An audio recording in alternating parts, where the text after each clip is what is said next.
You know exactly what you need to do to achieve success, but something within you keeps sabotaging your efforts.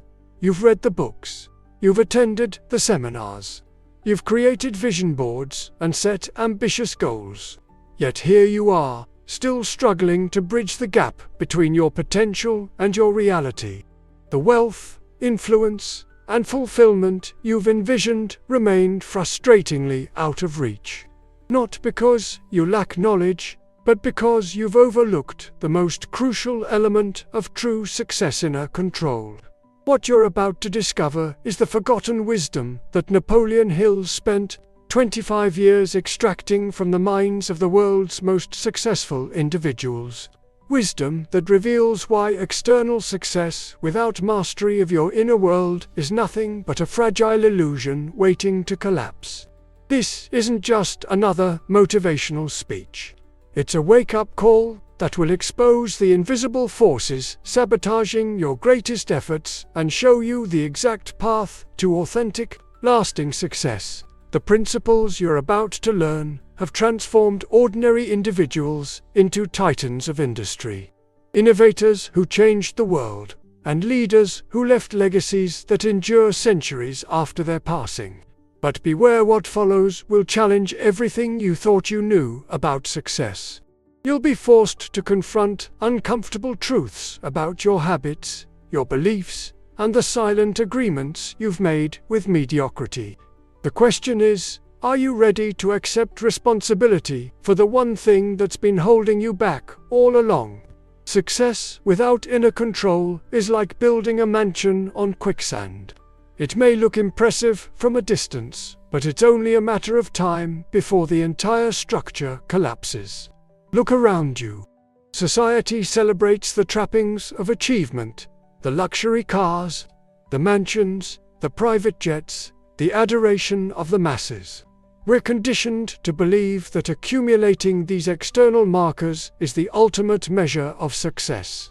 But Napoleon Hill discovered a profound truth after interviewing over 500 of the world's most accomplished individuals. True success begins and ends with mastery of yourself. Andrew Carnegie, once the richest man in the world, told Hill something remarkable during their initial meeting that launched Hill's 25-year investigation. The most successful men had the greatest capacity for self-discipline and control over their thoughts. Not the most talented, not the most educated, not those born into privilege, the most self-disciplined. Consider this sobering reality. Approximately 70% of lottery winners end up bankrupt within a few years of their windfall.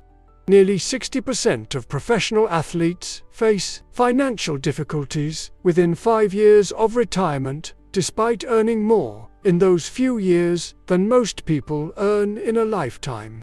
Why? Because external success without internal mastery is like trying to fill a bucket riddled with holes. No matter how much you pour in, it will eventually drain away. The most dangerous aspect of this illusion is that it can fool even the person living it. You might achieve certain external markers of success: the promotion, the business, the recognition, while your inner world remains in chaos. Your relationships deteriorate, your health suffers, your peace of mind becomes a distant memory. And one day, you wake up surrounded by the very things you thought would bring you happiness, only to find yourself more miserable than ever before. What choices have you been making that prioritize the appearance of success over the substance of inner mastery? Are you building your life on solid bedrock or shifting sand? The answer to this question will determine not just what you achieve, but who you become in the process. Your thoughts are the genesis of everything you will ever create, achieve, or become in this life. Master them, and you master your destiny. Napoleon Hill's most revolutionary discovery was what he called the master key. The realization that thought is the only thing over which any human being has complete, unquestionable control. External circumstances may shift without warning. Other people may act unpredictably. Even your physical body will eventually betray you in some way. But your thoughts and your thoughts alone remain yours to command. This insight is not merely philosophical. It is the practical foundation of all achievement. Every invention, every business, every fortune, every movement that has ever transformed society began as a single thought in the mind of an individual who refused to relinquish control of their mental faculty to external conditions. Thomas Edison failed over 10,000 times before successfully creating the electric light bulb. When asked about these failures, he famously responded, "I have not failed. I've just found 10,000 ways that won't work." This wasn't empty optimism. It was a demonstration of absolute mental control, where others would have succumbed to discouragement. Edison maintained command of his thoughts, refusing to let external results dictate his internal state. The average person, by contrast, has abdicated control of their mind. Their thoughts react automatically to circumstances, media, other people's opinions, and the endless barrage of negativity that saturates modern life. They are mental victims rather than mental masters. And as Hill discovered, no person can ever achieve lasting success who does not first establish dominion over their own thoughts. This control is not achieved overnight. It is developed through daily, sometimes hourly, mental discipline. Each time you redirect a negative thought, each time you focus on solutions rather than problems, each time you choose empowerment over victimhood, you strengthen your mental muscles. And like physical strength, mental power compounds over time. The most successful people in history weren't just hard workers. They were disciplined thinkers. They directed their mental energy with precision, focusing exclusively on what they wanted rather than what they feared. They understood that the mind, like an unstaffed ship, will drift aimlessly if not guided by a determined captain. Right now, in this moment, are you the captain of your mental vessel, or are you drifting with the currents of circumstance? Your answer reveals whether you're on the path to authentic achievement or merely hoping for a lucky break. The chains that hold you back from greatness weren't forged by others. You crafted them yourself, one habitual thought and action at a time. Every day, you stand at the threshold of potential greatness. Yet something invisible keeps pulling you back into mediocrity. Napoleon Hill identified this force as your accumulated habits, the automated patterns of thought and behavior that execute below the level of conscious awareness.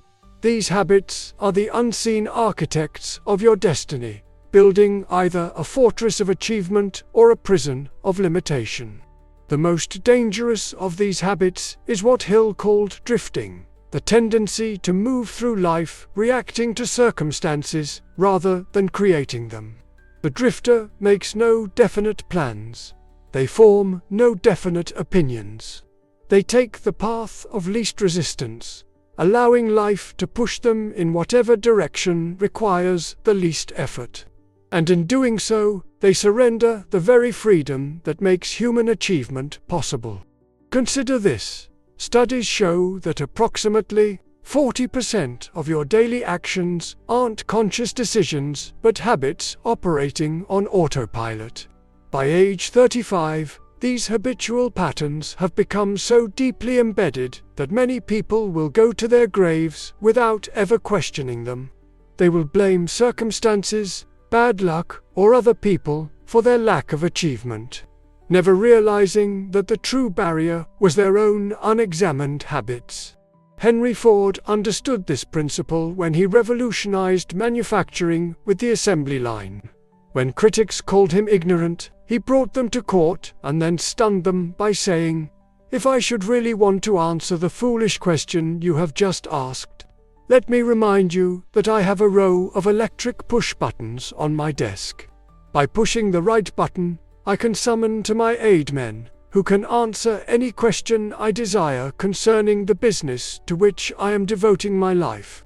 Ford's habit was not to fill his mind with facts, but to surround himself with minds that complemented his own, a habit that made him one of the wealthiest men in American history. Your habits are either the stepping stones to your greatest achievements or the quicksand in which your potential drowns. There is no neutral ground. Every repeated thought, every consistent action, every regular response to challenge or opportunity is either moving you toward your goals or away from them. The moment of truth has arrived. Will you continue to drift through life at the mercy of invisible habits formed by chance and circumstance? Or will you take on the greatest challenge any human being can accept, the challenge to identify, confront, and reconstruct the habitual patterns that have held you back from your true potential? Your future hinges on this decision. Without a definite purpose, you are like a ship without a compass, moving, but always lost. Napoleon Hill discovered that every truly successful person he studied had one thing in common: a definite major purpose that dominated their thoughts and directed their actions. This wasn't a vague wish or a fleeting desire. It was a clear, specific goal, so deeply embedded in their consciousness that it drove them through obstacles that would have defeated less focused individuals. The power of definite purpose is not merely motivationally, is neurological. Modern science has confirmed what Hill intuited. The reticular activating system in your brain acts as a filter, bringing to your attention information relevant to your dominant thoughts. When you establish a definite purpose, you literally program your mind to notice opportunities, resources, and connections that support your goal, opportunities that have always existed but remained invisible to you. Consider the transformation of William Wrigley Jr., who began as a soap and baking powder salesman, offering chewing gum as a premium to customers who purchased his products. When he noticed the gum was more popular than what he was actually selling, he redirected his purpose with absolute clarity to dominate the chewing gum industry. This decisive shift in purpose eventually built the Wrigley empire and made him one of the wealthiest men of his era. Most people never achieve significant success because they never decide exactly what they want. They harbor vague notions of being happy or having enough money. But these generalities lack the power to organize their mental and physical energies. They are like archers shooting without a target, expending effort but hitting nothing of value. The absence of definite purpose creates a vacuum that becomes filled with the agenda of others. You end up working to fulfill the purposes of your employer, your family, society, or anyone with a stronger vision than your own. This is not living, it is being lived. The establishment of a definite purpose is not just a technique for achievement, it is the foundation of personal freedom. It is the declaration of your right to choose the direction of your own life rather than being swept along by circumstances or the expectations of others. Today stands before you as a pivotal moment. Will you continue to drift through life without a clearly defined purpose, hoping that somehow your vague desires will materialize? Or will you accept the responsibility of defining precisely what you want to achieve, thereby activating the mental forces that Hill discovered are the true source of all achievement? This isn't merely a choice about success, it's a choice about whether you will truly live before you die. Lukewarm desire produces lukewarm results. Only a burning obsession can fuel the persistence necessary for extraordinary achievement. In his decades of research, Napoleon Hill discovered that knowledge alone is not power, it is merely potential power. It becomes actual power only when organized into definite plans and directed toward a specific purpose through a burning desire. This desire is the emotional current that energizes all productive action. Think of desire as the electrical charge that powers your achievement. Just as a slight electrical current might illuminate a single light bulb, while a powerful current can light an entire city. The intensity of your desire determines the magnitude of your results. The difference between the person who merely wishes for success and the one who achieves it is not intelligence. Education or opportunity is the intensity of desire. Edwin C. Barnes demonstrated this principle when he set his sights on becoming Thomas Edison's business partner. With no money, no education, and no introduction, conventional wisdom would have called his goal impossible. But Barnes possessed something more valuable than any of these: a burning desire so intense that it recognized no obstacles. He literally hopped a freight train to East Orange, New Jersey, presented himself at Edison's laboratory, and announced his intention. Edison later said it was Barnes' determined expression that stopped him from turning the strange young man away. Barnes did not achieve his goal immediately. He started in a menial position, but his desire never cooled. When Edison later invented a dictating machine that his salesmen showed little enthusiasm for, Barnes saw his opportunity. He knew he could sell it. Edison gave him the chance, and Barnes' desire translated into such effective action that he not only became Edison's partner, but also a multimillionaire. Most people fail to achieve their goals not because the goals are impossible, but because their desire fades at the first sign of adversity.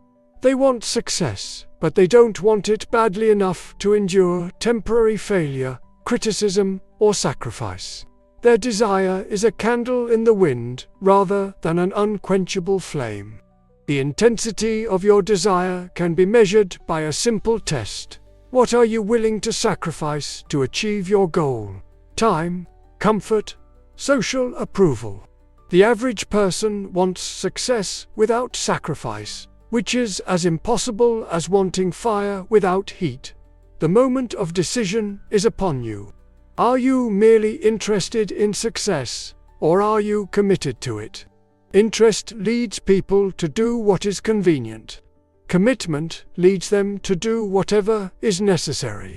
The gap between these two states is precisely the distance between mediocrity and excellence, between dreams and achievement, between who you are today and who you are capable of becoming. Faith is the chemical catalyst that transforms the vibration of thought into its physical equivalent. Without it, even the most detailed plans remain unrealized dreams.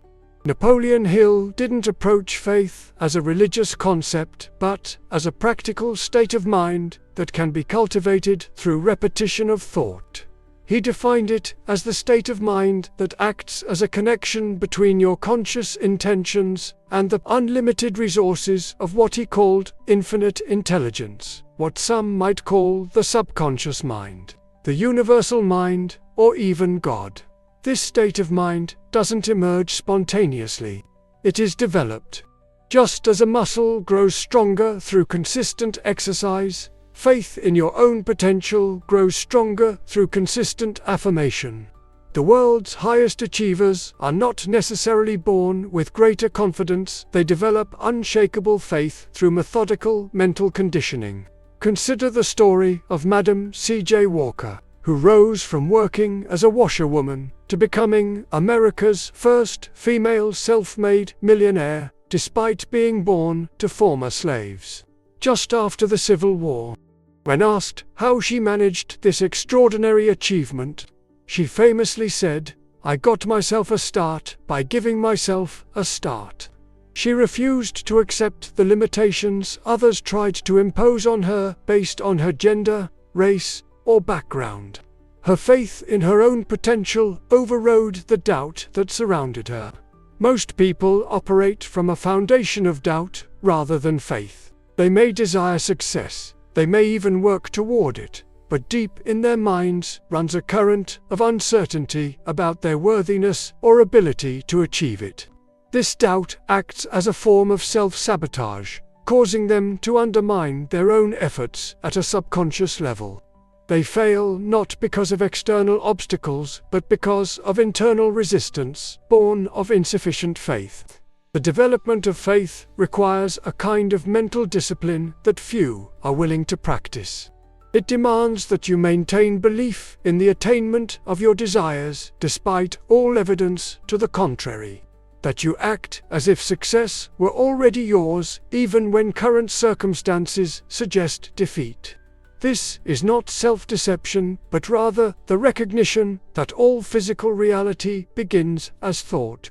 And thought imbued with faith has a power that mere wishing can never approach. You stand at a crucial decision point. Will you continue to allow doubt to erode the foundation of your efforts?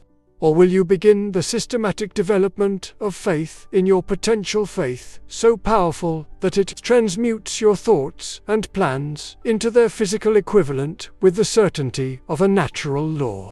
This decision will determine whether your goals remain perpetually on the horizon or materialize. In the tangible world of your experience, general knowledge, no matter how vast, is of little use in the accumulation of money or achievement. Power comes from specialized knowledge, organized and intelligently directed. In his exhaustive study of successful individuals, Napoleon Hill made a discovery that contradicted conventional wisdom about education. He found that traditional schooling, with its emphasis on general knowledge, had little correlation with financial success. Many of the most financially successful individuals he studied had limited formal education but possessed in-depth, specialized knowledge in their chosen field. This insight doesn't devalue education, but rather redefines what type of knowledge leads to extraordinary results. General knowledge is like a shallow lake, broad but with little depth.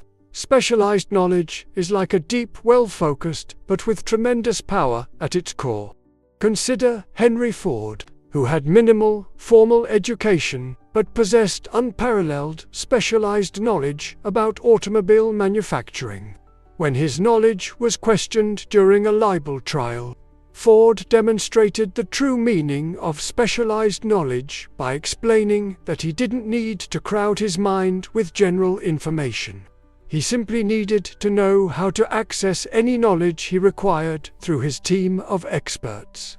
His specialized knowledge wasn't about facts, but about organization, leadership, and vision. Most people make the critical mistake of attempting to master too many subjects, becoming a jack of all trades but a master of none. They consume endless information without a strategic plan for its application, collecting facts like souvenirs rather than tools.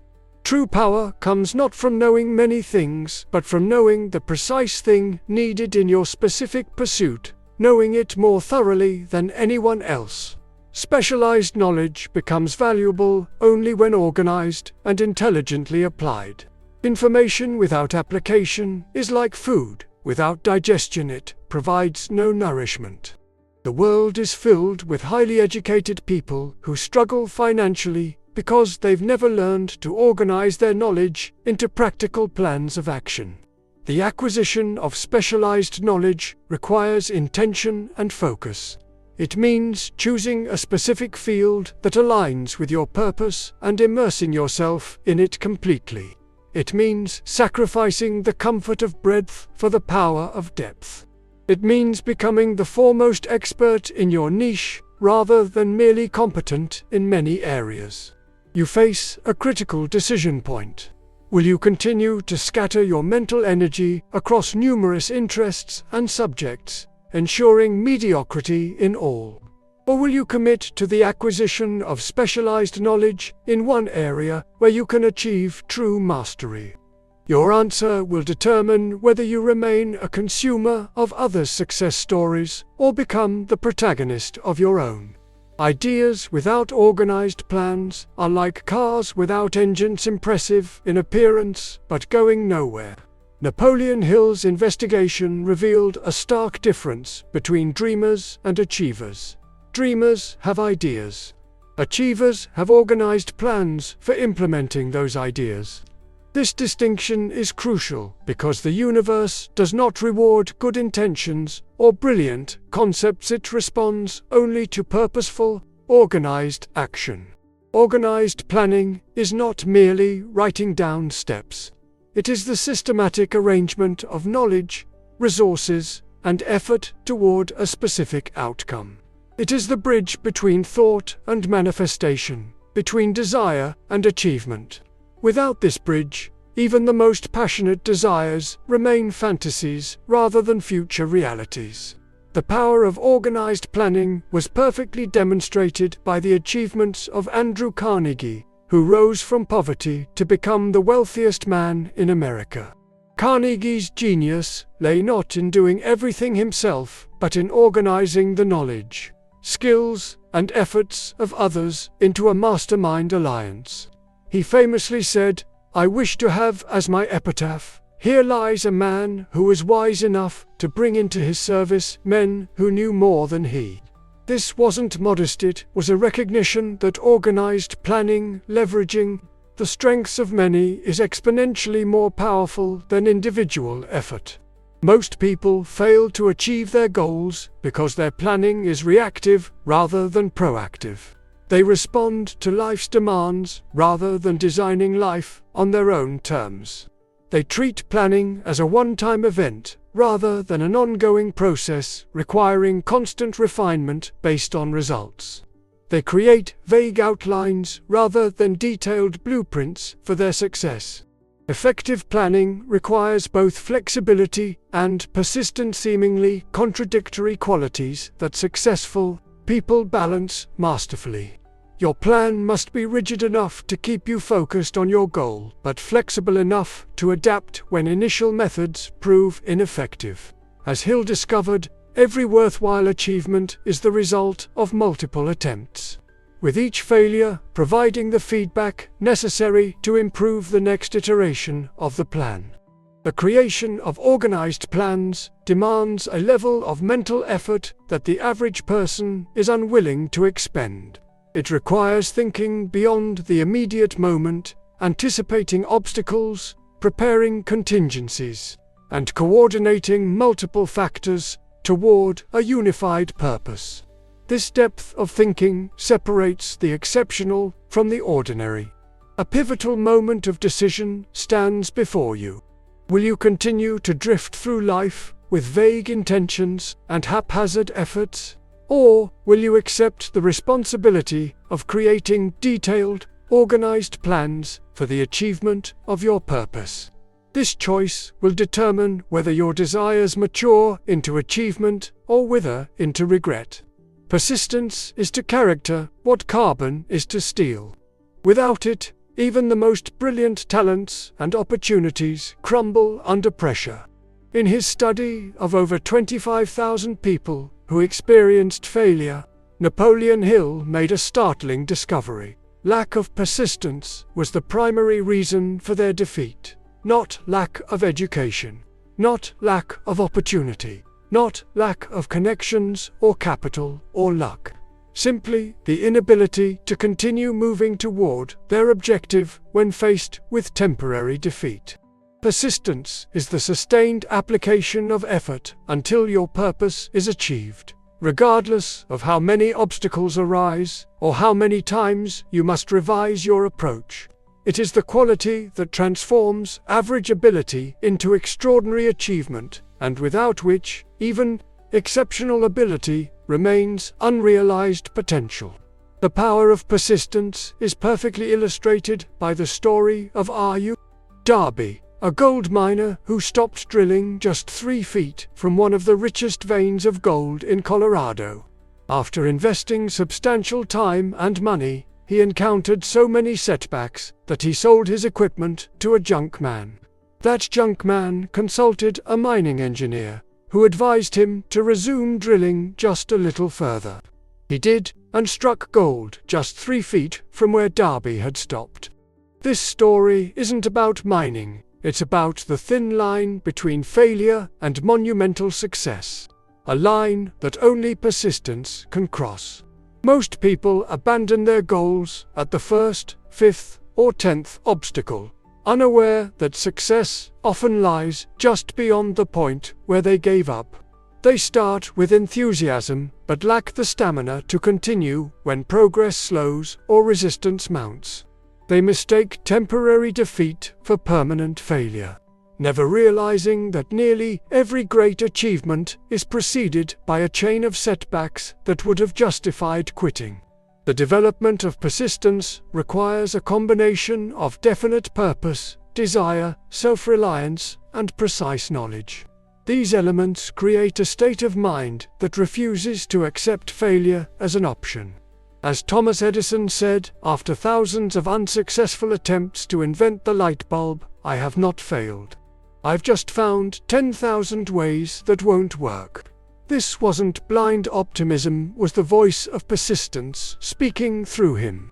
Persistence doesn't guarantee success on your first attempt, or your 10th, or even your 100th. What it does guarantee is that you will never experience ultimate failure, because you refuse to accept anything less than the achievement of your purpose. As Calvin Coolidge famously observed, nothing in the world can take the place of persistence. Talent will not. Nothing is more common than unsuccessful men with talent. Genius will not. Unrewarded genius is almost a proverb. Education will not. The world is full of educated derelicts. Persistence and determination alone are omnipotent. You stand at a crossroads of character. Will you join the overwhelming majority who abandon their dreams when the inevitable challenges arise? Or will you develop the persistence that guarantees eventual success, regardless of how many temporary defeats you must overcome? Your answer will determine not just what you achieve, but who you become. Your response to adversity reveals your true character and determines your ultimate destiny. Anyone can maintain positive thoughts during success. Only the great maintain them during failure. Napoleon Hill's most profound insight may have been his discovery that temporary defeat is not failure until you accept it as such. Every adversity carries the seed of an equivalent or greater benefit for those disciplined enough to find it. This is not positive thinking. It is practical wisdom extracted from the lives of history's most accomplished individuals. The differentiating factor between those who achieve lasting success and those who fall short is not the absence of obstacles, but the interpretation of them.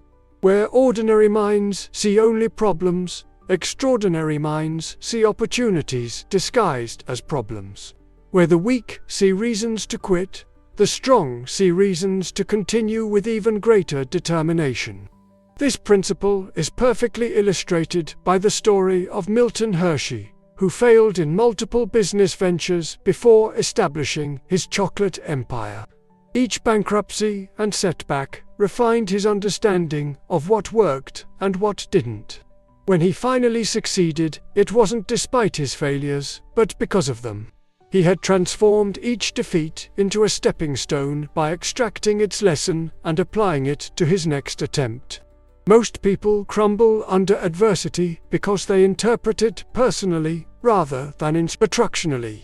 They see setbacks as evidence of their inadequacy rather than as feedback necessary for their growth.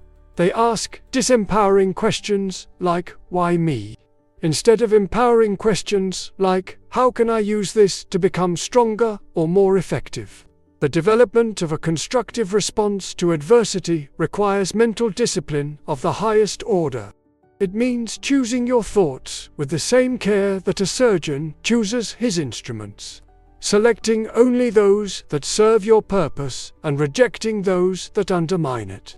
It means refusing to indulge in self-pity, blame, or resentment. Not because these reactions aren't natural, but because they aren't useful. As Hill discovered, the most successful people have a counterintuitive relationship with adversity. They actually seek it out. They understand that strength, like muscle, develops only when resistance is encountered.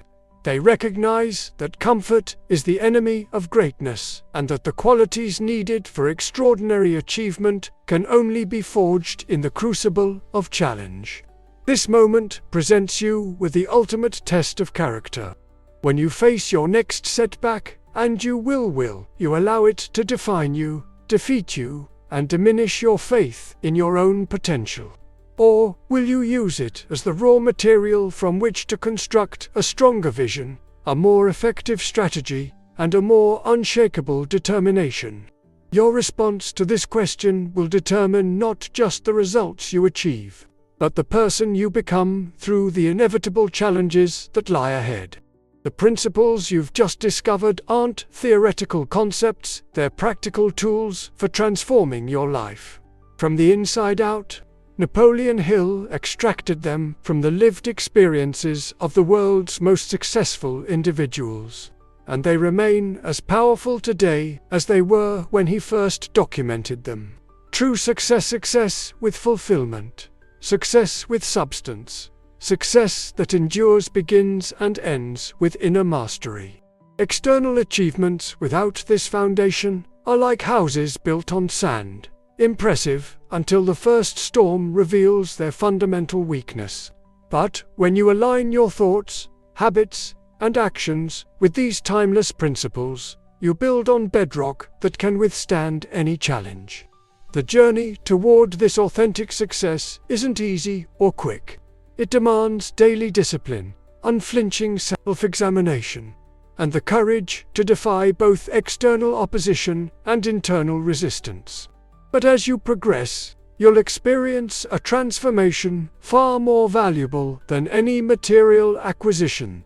The transformation from a person controlled by circumstances to one who controls their response to circumstances.